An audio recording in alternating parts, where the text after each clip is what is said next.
Hi, everyone. Here is chapter 16 of A Boy Called Bat. Chapter 16 is called A Correspondence. The next day, when it was time for recess, Israel stopped at Bat's desk instead of going outside with the rest of the class and asked, "Hey, Bat, do you want to play Foursquare or something?" "No," said Bat. He was still sitting at his desk. "No, you don't want to play Foursquare?" "No, I don't want to play anything," Bat answered. All the other kids had left the classroom, and Bat really wanted Israel to leave too so that he could talk to Mr. Grayson in private. But Israel kept standing there like he was waiting for something. "Well, do you want to go outside and just not play anything?" "No," Bat said, "I don't." Israel stood next to the desk for a moment longer, sort of smiling, like he was waiting for Bat to say something more. But what could he be waiting for Bat to say? In his head, Bat ran through the list of things that he was supposed to remember to say to people. "Excuse me, I'm sorry, please, may I, thank you." "Thank you," Bat said. Okay, said Israel, and he shrugged, and then finally he left. After Israel was gone, Bat went up to Mr. Grayson's desk. Mr. Grayson had a stack of their current events assignments in front of him, and he was making comments on each one in a green felt-tipped pen. "Mr. Grayson," Bat said, "I need your help." Mr. Grayson put the cap on his pen and set it down. "I'm all ears," he said. That was a funny expression, and for a second, Bat pictured Mr. Grayson made entirely of ears, with ears for eyes and an ear for a nose and two tiny rows of little ears for teeth.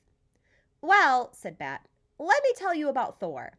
And then Bat told Mr. Grayson everything about the skunk kit, and how Mom had brought him home after his mother had died, and about how he drank puppy formula because there is no skunk formula, about how he went to the bathroom and how he needed to eat every 2 hours, and how when Mom first brought him home, he was almost all pink, but now his black fur was starting to grow in, and most of all, how Bat loved him.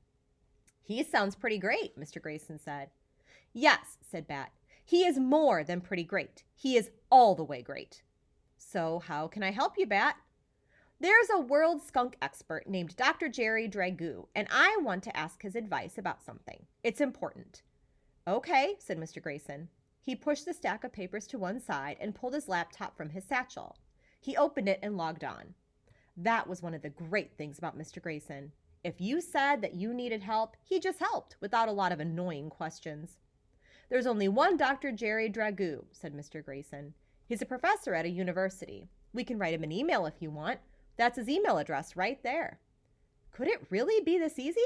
Could Bat really just write to the skunk expert? Bat liked to send emails. He sent emails every month to his grandmother who lived in Idaho because he hated talking on the phone. Emails gave you time to think. "Okay," said Bat. "What do you want it to say? I can type for you." Mr. Grayson clicked on his email icon and typed in the address. "That's all right," said Bat. "I like to type." Mr. Grayson let Bat sit in his chair. Bat typed. "Dear Dr. Jerry Dragoo." Mr. Grayson said, "You can just write Dear Dr. Dragoo. People don't usually use a person's first and last name when they start a letter." "People don't usually have a name as cool as Dr. Jerry Dragoo," Bat said. Mr. Grayson laughed. "Can't argue with that." Bat went on. "My mom brought home a baby skunk. She is a vet, and she had to help him be born. His mother died, but she didn't have any diseases, and neither does he. His name is Thor. I want to keep him as a pet because I know I can be a good pet caretaker. Even if I can't keep him forever, I want to at least keep him until he goes back home to the wild, not give him to the skunk rescue people. Please write back and say I can so I can tell my mom that a world skunk expert says yes. Then she will probably let me keep him." "Is that okay?" Bat asked.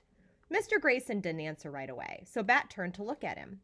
Mr. Grayson's face was squinched up like he was trying not to laugh, or maybe like he was going to cry. "Mr. Grayson?" Bat asked. "What's wrong?" "Nothing is wrong, Bat. That is a very nice email.